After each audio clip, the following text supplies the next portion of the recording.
Traditions kill more marriages than you can ever think of. That's not news. At the extreme of tradition is isolation, and that is the news. Isolation is killing more marriages today than you can ever think of. In today's episode, I shared the story of a couple who became weighed down by traditions, what lessons we can pick from their experience, and practical tips on how to manage the extremes of tradition and isolation without losing your sanity.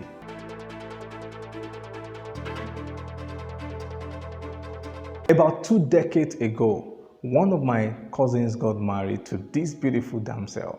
I was at the wedding.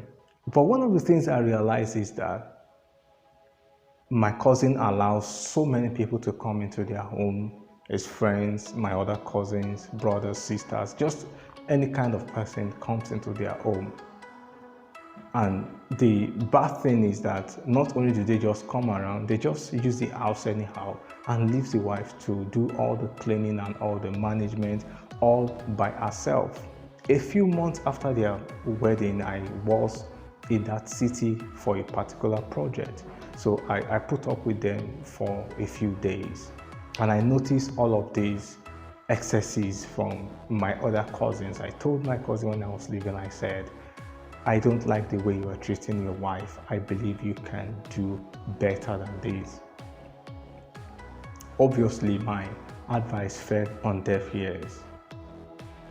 After she had the first issue, my dad went visiting, and then he came up with this report that this lady has changed. She's this, she's that. In my mind, I said, well, I knew this was going to happen because our survival has been threatened. And we all know that survival is a basic instinct. One of the mistakes that people make when they're about getting married is that in order to be accepted by the family of their intended, they begin to put up some behaviors which may not be sustainable on the long run. Another extreme to this is that when some people get married, they cut off themselves completely from their family and friends because they feel, well, this is the only way I can protect my sanity.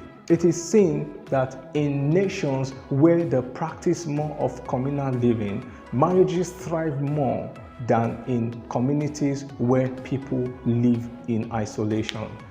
Of course, the simple explanation to this is when people live in communities, before you even take a decision like walking out of a relationship or something, or you even want to hurt your spouse, you know that there is somebody out there who is going to call you to order.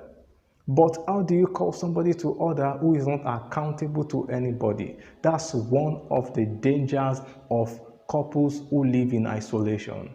Another disadvantage to this extreme of isolation is that when the chips are down and you really need somebody to be there for you, your friends can only go as far as possible. If the situation persists beyond what you can imagine, like a life-threatening sickness, the people that may be there for you on the long run or on the long term are likely your close family members. And that is why you don't want to throw away yourself from your family and friends.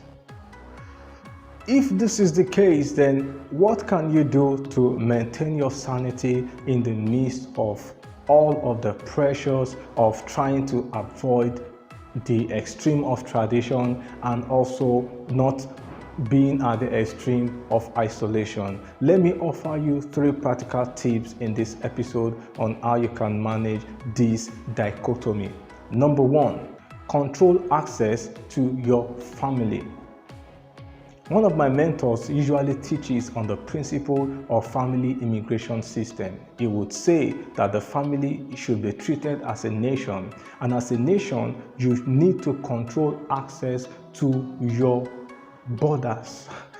For example, you can't just get out of maybe a country in Africa and say you're going to Europe or you're going to America without having all the necessary documents to validate that you are actually coming. They must expect you and they must prepare for your coming. The same way you need to control access to your family. People shouldn't just barge into your home at any time or at their own convenience. They should be adequately prepared for.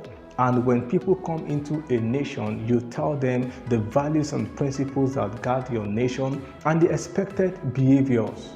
When people kick against the expected behaviors, then the law of that nation is going to kick in and say, look, we do not allow this in our nation. You need to preserve the sanity of your family by controlling access to your nation. Number 2, the principle of the middle lane.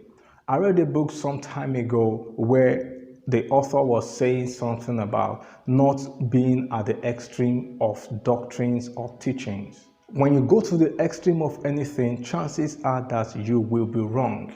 So the middle lane is usually the safest. And in this case, don't get yourself overly committed to the point where they now begin to have expectations of you. Like the story I shared, why was the lady hurt on the long term? She put up a behavior that forms the expectations from the people around her.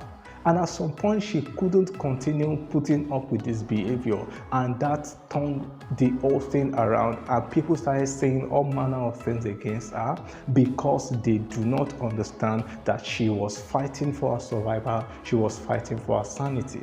Know when to step in and know when to withdraw. If you understand this principle, I tell you, it guarantees your sanity on a long term, and people will not place unnecessary burdens on you which you are not ready to bear.